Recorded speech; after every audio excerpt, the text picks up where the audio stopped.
जय मसीह की मेरे प्यारे दोस्तों। सोने की मूर्ति को दंडवत करने का आदेश। नबूकदनेस्वर राजा ने सोने की एक मूरत बनवाई जिसकी ऊंचाई 7 हाथ और चौड़ाई 6 हाथ की थी। उसने उसको बेबीलोन के प्रांत के दूरा नामक मैदान में खड़ा कराया। तब नबूकदनेस्वर राजा ने अधिपतियों, हकीमों, गवर्नरों, जजों, खजांचियों, न्यायियों, शास्त्रियों आदि प्रांत प्रांत के सब अधिकारियों को बुलवा भेजा कि वे उस मूरत की प्रतिष्ठा में आए जो उसने खड़ी कराई थी। तब अधिपति, हाकिम, गवर्नर, जज, खजांची, न्यायी, शास्त्री आदि प्रांत प्रांत के सब अधिकारी नबूकदनेस्वर राजा की खड़ी कराई हुई मूरत की प्रतिष्ठा के लिए इकट्ठे हुए और उस मूरत के सामने खड़े हुए। तब ढिंढोरियों ने ऊंचे शब्द से पुकार कर कहा, हे देश देश और जाति जाति के लोगों और भिन्न भिन्न भाषा के बोलने वालों, तुमको यह आज्ञा सुनाई जाती है कि जिस समय तुम नरसिंगे, बांसुरी, बीना, सारंगी, सितार, शहनाई आदि सब प्रकार के बाजों का शब्द सुनो, तुम उसी समय गिरकर नबूकदनेस्वर राजा की खड़ी कराई हुई सोने की मूरत को दंडवत करो। जो कोई गिरकर दंडवत न करेगा वह उसी घड़ी धधकते हुए भट्टे के बीच में डाल दिया जाएगा। इस कारण उस समय जो ही सब जाति के लोगों को नरसिंगे, बांसुरी, बीना, सारंगी, सितार, शहनाई आदि सब प्रकार के बाजों का शब्द सुन पड़ा तो ही देश देश और जाति जाति के लोगों और भिन्न भिन्न भाषा बोलने वालों ने गिरकर उस सोने की मूरत को जो नबूकदनेस्वर राजा ने खड़ी कराई थी दंडवत की। दानिय्येल के साथियों पर आज्ञा उल्लंघन का आरोप। उसी समय कई एक कदासी पुरुष राजा के पास गए और कपट से यहूदियों की चुगली खाई।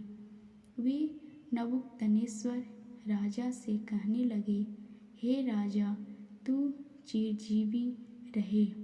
हे राजा, तूने तो यह आज्ञा दी है कि जो मनुष्य सारंगी, बांसुरी, बीना, सारंगी, नरसिंगे, हे राजा, तूने तो यह आज्ञा दी है कि जो मनुष्य नरसिंगे, बांसुरी, बीना, सारंगी, सितार, शहनाई आदि सब प्रकार के बाजों का शब्द सुने वह गिरकर उस सोने की मूरत को दंडवत करे, और जो कोई गिरकर दंडवत ना करे वह धधकते हुए भट्टे के बीच में डाल दिया जाएगा।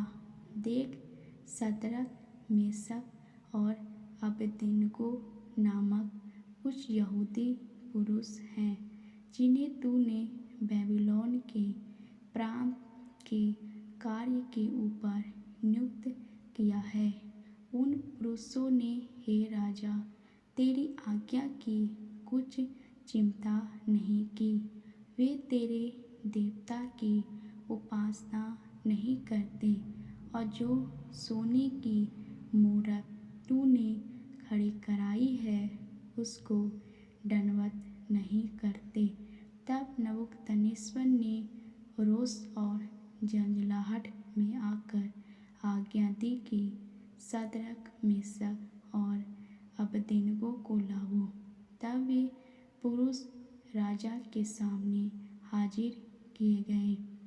नबूकदनेस्सर ने उनसे पूछा, हे शद्रक, मेशक और अबेदनगो, तुम लोग जो मेरे देवता की उपासना नहीं करते और मेरी खड़ी कराई हुई सोने की मूरत को दंडवत नहीं करते, तो क्या तुम जानबूझकर ऐसा करते हो?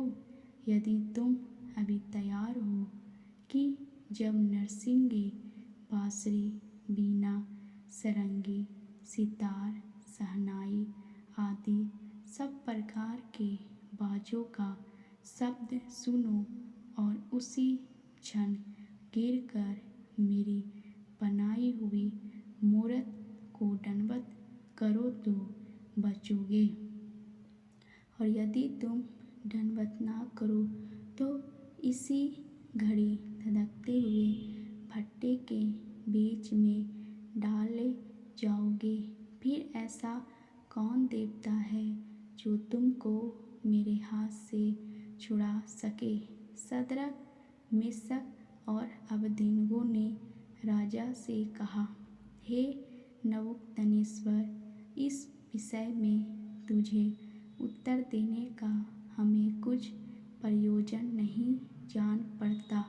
हमारा परमेश्वर, जिसकी हम उपासना करते हैं, वह हमको उस धधकते हुए भट्ठे की आग से बचाने की शक्ति रखता है। वरन हे राजा, वह हमें तेरे हाथ से भी छुड़ा सकता है। परंतु यदि नहीं तो हे राजा, तुझे मालूम हो कि हम लोग तेरे देवता की उपासना नहीं करेंगे और न तेरी खड़ी कराई हुई सोने की मूरत को दंडवत करेंगे। दानिय्येल के साथियों का भट्ठे में डाला जाना। तब नबूकदनेस्सर झुंझला उठा और उसके चेहरे का रंग शद्रक, मेशक और अबेदनगो के प्रति बदल गया। उसने आज्ञा दी कि भट्ठे को 7 गुना अधिक धधका दो। फिर अपनी सेना में के कई एक बलवान पुरुषों को उसने आज्ञा दी कि शद्रक, मेशक, अबेदनगो को बांधकर उन्हें धधकते हुए भट्ठे में डाल दो। तब वे पुरुष अपने मोजों, अंगरखों, बागों और अन्य वस्त्रों सहित बांधकर उस धधकते हुए भट्ठे में डाल दिए गए। वह भट्ठा तो राजा की दृढ़ आज्ञा होने के कारण अत्यंत धधकाया गया था। इस कारण जिन पुरुषों ने शद्रक, मेशक और अबेदनगो को उठाया, वे ही आग की आंच से जल मरे और उसी धधकते हुए भट्ठे के बीच ये तीनों पुरुष शद्रक, मेशक और अबेदनगो बांधे हुए फेंक दिए गए। तब नबूकदनेस्सर राजा अचंभित हुआ और घबराकर उठ खड़ा हुआ और अपने मंत्रियों से पूछने लगा, क्या हमने उस आग के बीच 3 ही पुरुष बांधे हुए नहीं डलवाए? उन्होंने राजा को उत्तर दिया, हाँ राजा, सच बात है।